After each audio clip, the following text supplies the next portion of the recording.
তাৰ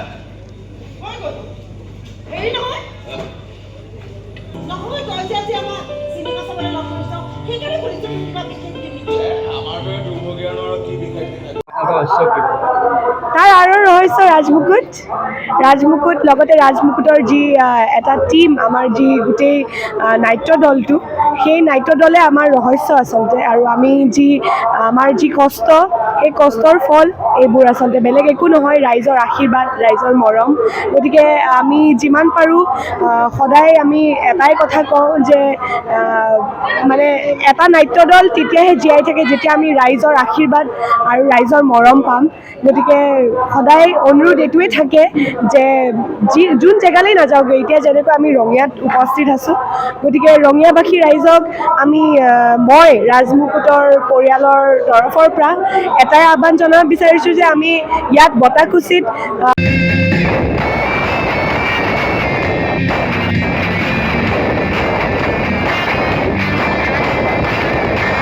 যোৱা বছৰৰ তুলনাত এই বছৰ বেছি সফল হৈছে কিয়নো যোৱা বছৰ তাৰ আগৰ সময়খিনি কৰোণাৰ সময় আছিলে মানুহ অলপ শংকিত আছিলে এই বছৰ ৰাজমুকুট থিয়েটাৰে নহয় কেইবাখনো নাট্য দলে মানুহৰ সমাগম দেখিছে প্ৰত্যক্ষ কৰিছে আৰু তাত ৰাজমুকুট থিয়েটাৰৰ ব্যতিক্ৰম নহয় ৰাজমুকুট থিয়েটাৰেও এটা যিটো ধাৰা সৃষ্টি কৰিছিল যোৱা বছৰ বিগত বছৰ ব্ৰহ্মচাৰীয়ে সেই ধাৰাটো ধৰি ৰাখিছে কেৱল ব্ৰহ্মচাৰীয়ে নহয় ৰাজদ্বীপৰ ৰচনা ব্ৰহ্মচাৰীটো আছেই কিন্তু লগতে ৰাজদ্বীপৰ ৰচনা বেল আছে ৰঞ্জিত কুমাৰ দত্তৰ ৰচনা মেঘৰ বৰণ আছে য'ত পৰিচালনা কৰিছে ৰাজেশ ভূঞাদেৱে আৰু এটা খুব সুন্দৰ আৰু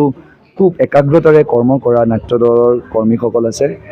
আৰু মোৰ এয়া সৌভাগ্য যে মোৰ ৰাজমুকুট থিয়েটাৰৰ লগত দ্বিতীয়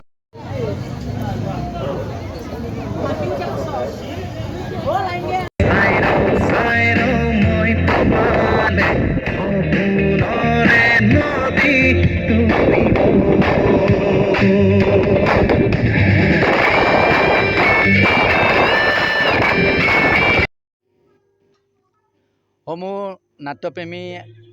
ৰাইজলৈ আমি স্বাগতম জনাইছিলোঁ যে আমি মধ্যপাণ্ডুৰী আঞ্চলিক দুৰ্গা মন্দিৰ নিৰ্মাণ সাহায্যাৰ্থে অইন বছৰ দৰে এইবেলিও আমি ৰাজমুকুট থিয়েটাৰ দলক আমি 2টা নিশাৰ কাৰণে নিমন্ত্ৰণ জনাইছিলোঁ আৰু আজি তেখেতসকলৰ প্ৰথম নিশা ইতিমধ্যে প্ৰথম নিশাত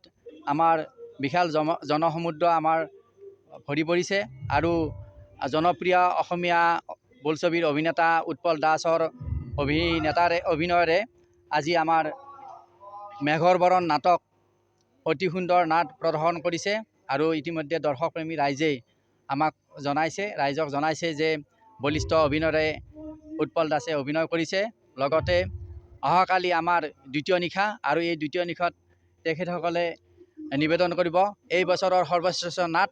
ব্ৰহ্মচাৰী আৰু আমাৰ ইয়াত 2টা দৰ্শনীৰ ব্যৱস্থা কৰা হৈছে প্ৰথম দৰ্শনী আৰম্ভ হ'ব ঠিক সন্ধিয়া 5:30 বজাৰ লগে লগে আৰু 2য় দৰ্শনী আৰম্ভ হ'ব 8:30 বজাত গতিকে আমি সমূহ ৰাইজক অহাকালি আৰু আজি যি নাটক উপভোগ কৰিলে তেখেতসকলে আমাক উৎসাহ যোগালে তেখেতক আমি ধন্যবাদ জ্ঞাপন কৰিছোঁ আৰু অহাকালি ঠিক